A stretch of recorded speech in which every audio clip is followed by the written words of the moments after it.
নমস্কার বন্ধুরা, welcome to সিএসজেনিক্স gate. এর আগের ভিডিওতে তোমাদেরকে বলেছিলাম লিমিট কি, লিমিট এক্সিস্ট করা মানে কি, এবং কোনো ফাংশনকে কখন কন্টিনিউয়াস বলা যায়। একটু যদি আমরা আগের দিনের পড়াটাকে রিকল করি তাহলে আমরা নিশ্চয়ই মনে করতে পারবো যে ধরো আমাদের কাছে কোনো একটা লিমিট দেওয়া আছে। লিমিট ধরো এক্স টেন্ডস টু এ, কোনো একটা ফাংশন দেওয়া আছে এফ এক্স। এই লিমিটটা এক্সিস্ট করবে কখন? একটা শর্ত হচ্ছে, তার জন্য কি ওয়ান অ্যান্ড অনলি শর্ত হচ্ছে limit x tends two A plus F x should be limit x tends two A minus f x. এই দুটো যদি ট্রু হয়, এই যদি ইকুয়াল হয়, তাহলে আমি বলতে পারবো যে লিমিটটা আমার এক্সিস্ট করছে। আর when this function is continuous, যদি এই দুজন ইকুয়াল হয় এবং এদের ভ্যালুটা equal to f of a হয়, তাহলে আমরা বলতে পারবো যে এই ফাংশনটা ইজ কন্টিনিউয়াস টু। এখন লিমিট হয়ে গেছে, কন্টিনিউটি হয়ে গেছে, তাহলে আমাদেরকে যেখান থেকে শুরু করা দরকার সেটা হচ্ছে আমাদের differentiation. So what is differentiation? দেখো, ডিফারেন্সিয়েশন বললেই লোকজন জেনারেলি কী করে, একগুচ্ছ ফর্মুলা আছে, সেই ফর্মুলাটাকে মুখস্থ করে রেখে চলে যায়। বাট সত্যি কথা হচ্ছে যে ফর্মুলা কোথা থেকে আসছে, বা ফর্মুলা মেমোরাইজেশনের ক্ষেত্রে আমাদের অনেক ক্ষেত্রে অনেক ভুল হতে পারে। যেরকম অনেকের ক্ষেত্রে খুব কমন যে ভুলটা হয়, d d x of sine x মানে কস এক্স, আর d d x of cos x মানে মাইনাস সাইন এক্স। এখন এই দুটোর মধ্যে গোলমাল হতে পারে। আবার ইন্টিগ্রেশন করতে গিয়ে উল্টোটা হয়, তখন সেই দুটোর মধ্যে ঘুরিয়ে যাওয়ার চান্স থাকে। তো সেই জন্য কনসেপচুয়ালি আমাদের এই ফর্মুলাগুলো কী করে আসছে, আমরা যদি সেই আইডিয়াটাকে না ক্যাপচার করতে পারি, তাহলে আমাদের ক্ষেত্রে একটু প্রবলেম হতে পারে। তো আমি তোমাদেরকে একটা ছোট্ট উদাহরণ দিয়ে দেখাচ্ছি how can we deduce this functions. তো ধরো আমরা সবাই জানি যে d d x of sine x is equal to cos x. এটা তো আমরা জানি, ফর্মুলা আমরা পড়েছি। কিভাবে হবে সেটা ইজ মোস্ট ইম্পর্টেন্ট। তো যদি ধরো limit x tends two A F x, এরকম তোমাকে কিছু একটা দেওয়া রয়েছে। তো ধরো লিমিট ছেড়ে দিলাম, লিমিটের গল্প ভুলে গেলাম। আমি এরমভাবে লিখতে চাই যে ধরো তোমাকে বলা হলো DD x of F x, করতেই পারি। ফর্মুলা তো আমি জানি, ফর্মুলা ছাড়া কি করে করব? এরমভাবে মনে রাখতে পারি যে এটার মানে হচ্ছে limit h tends to zero, ঠিক আছে, f of x plus h minus f x by h. এইটা হচ্ছে বেসিক্যালি ডিফারেন্সিয়েশনকে সিগনিফাই করছে। কিভাবে করছে চলো একটা এক্সাম্পল নিয়ে দেখি। ধরো আমি সাইন এক্সের ডিফারেন্সিয়েশন করব, ওকে? তাহলে কিভাবে করব? DD x of sine x. তো ওই ফর্মুলায় চলে যাই, limit h tends to zero F of x plus H. এখন ভাবো এফ এক্স মানে যদি সাইন এক্স হয়, তাহলে এফ এক্স প্লাস এইচ মানে কি? Sine x plus h. Minus f x মানে কি? মাইনাস সাইন এক্স বাই কী হবে? বাই হবে এইচ। এখন এটাকে আমি ফর্মুলা ওয়াইজ কী করে ফেলবো? দেখো, sine x plus h, sine a plus বির ফর্মুলা কি? এটা একটা কম্পাউন্ড অ্যাঙ্গেল। ক্লাস 11-এর বই খুললেই লোকে পাবে। জেনারেলি আশা করছি তোমাদের সবার 11-এ ম্যাথ ছিল, 11-এর বই খুললেই তুমি এটা পাবে। কীভাবে লিখবে? Sine x cos h plus cos x sine h minus sine x divided by h. ঠিক আছে, হলো এটা। এখানে কি আছে? Limit h tends to zero. এখন দেখো, এইচ টেন্ডস টু জিরো যদি তুমি এখানে বসাও, তাহলে কস এইচের ভ্যালু কত হয়ে যাবে? কস এইচের ভ্যালু হয়ে যাবে 1। ঠিক আছে, এবার এটাকে না আমি ভেঙে লেখার চেষ্টা করি, মানে আমি এই ফর্মটাকে ভেঙে লেখার চেষ্টা করি। তাহলে এখানে কি রয়েছে? Sign x cos H. ঠিক আছে, আমি মাইনাস সাইন এক্স যেটা ছিল সেটা এর সাথে এক জায়গাতে লিখলাম বাই এইচ, আর আরেকজন যে ছিল কস এক্স সাইন এইচ তাকে আমি আলাদা লিখলাম। কেন লিখলাম একটু পরেই বুঝিয়ে দিচ্ছি। এইবার এইচটা কি? এইচ হচ্ছে টেন্ডস টু জিরো। তাহলে আমি কি করলাম? একে বেসিক্যালি দুটো লিমিটের সাম হিসেবে দেখালাম। ঠিক আছে, এইবার কি করে করব? এই যে এইচ টেন্ডস টু জিরো রয়েছে, তুমি যদি এইচের ভ্যালু জিরো বসাও, তাহলে পিকচারটা কি দাঁড়াবে? পিকচারটা দাঁড়াবে হচ্ছে এরকম, সাইন এক্স আর সাইন এক্স কেটে যাবে। ধরো আমি সাইন এক্সটাকে এখান থেকে কমন নিলাম, তাহলে cos h minus one by h, ঠিক আছে। এবার সাইন এক্স তো এইচের উপর ডিপেন্ড করছে না, তাহলে সাইন এক্সটাকে বাইরে নিয়ে এলাম into limit h tends to zero cos h minus one by h, ঠিক আছে। আবার এই পাশে যে সমীকরণটা আছে এটাকে যদি লেখার চেষ্টা করি, তাহলে এখানেও জিনিসটা এরকম দাঁড়াচ্ছে limit h tends to zero, এখানে নতুন করে ভাঙবার কিছু নেই, ঠিক আছে। কিন্তু আমি এটাকে এভাবে একটু মানে কেটে কুটে একটু কায়দা করে লেখার চেষ্টা করব যে cos x into limit h tends to zero sine h by h, ঠিক আছে। দুজনকে লিখলাম। এবার লজিকটা বুঝতে হবে, limit x tends to zero sine h by h মানে কি হবে।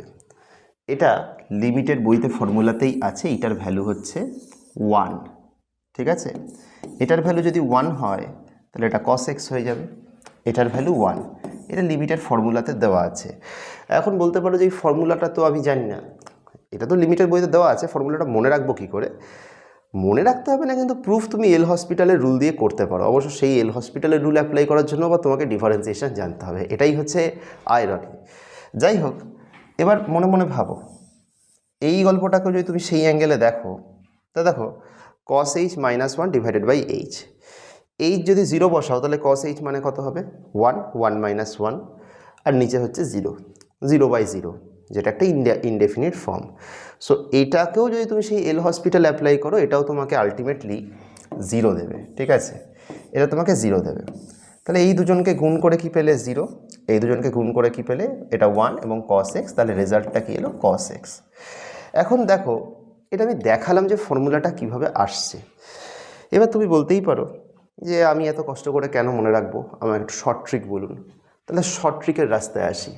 দেখো যে কোনো ফাংশানকে 5টা ক্যাটাগরিতে ভাঙা যায়, মানে যে কোনো ফাংশানকে বলবো না, মানে আমি বলতে চাইছি যে ফাংশানটা 5টা ক্যাটাগরির হয়, ঠিক আছে।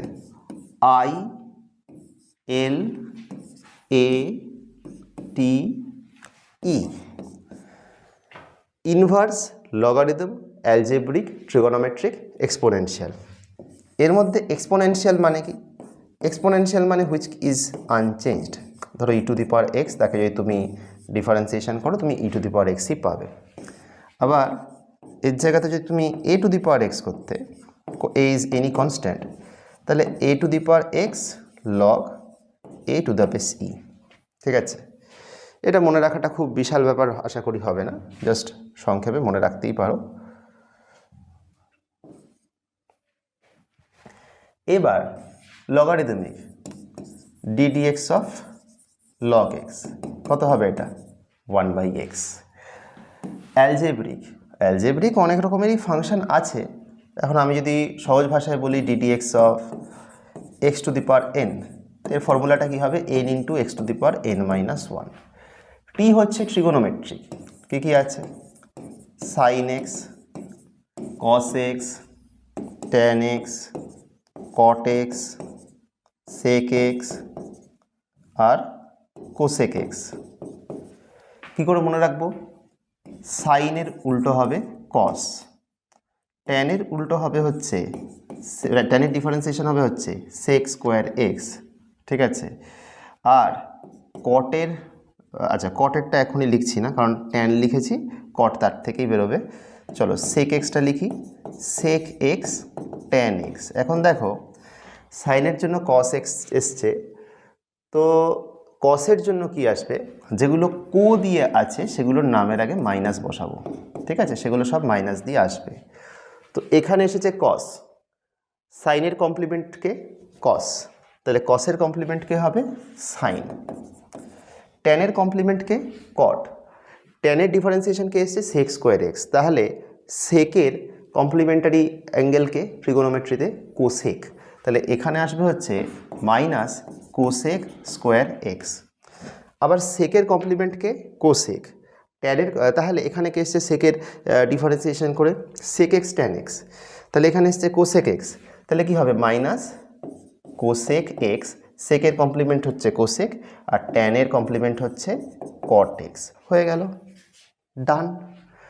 এইবার আইলেট আইতে কি আছে, আইতে আছে sine inverse x, cos inverse x, tan inverse x, cot inverse x, sec inverse x আর কোসেক ইনভার্স এক্স। কী করে বের করবে?